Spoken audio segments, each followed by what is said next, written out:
गणपती आले की वयाच्या 70-80 मध्ये असलेली ही पिढी खुश असते, कारण कोकणातला गणपतीचा सण खास असतो. कामानिमित्त बाहेर असलेली मुलं नातवंड गावात परत येणार असतात. काही घरं वर्षभर बंद असतात.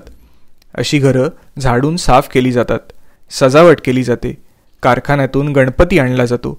मग आरास करणं, आवश्यक ते सोपस्कार पार पाडणं, अशा गोष्टींमध्ये घरातल्या सगळ्या माणसांचा हातभार लागतो. दुर्मिळ होत असलेल्या जॉईंट फॅमिलीचा इथे अनुभव घेता येतो. पूजा, नैवेद्य, सजावट, आरती अशा गोष्टींमुळे घरात एक चैतन्य निर्माण होतं.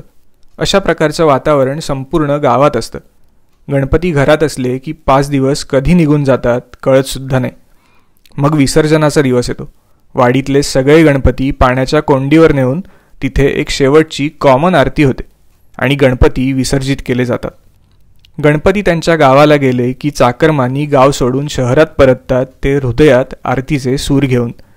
पण मग काही दिवसांसाठी तरुण झालेली ही गावं पुन्हा म्हातारी होतात, कारण ऑलमोस्ट सगळे तरुण शहराकडे परत गेलेले असतात आणि गावात उरतात ती ही म्हातारी माणसं आणि कुलूप लावलेली बंद घरं.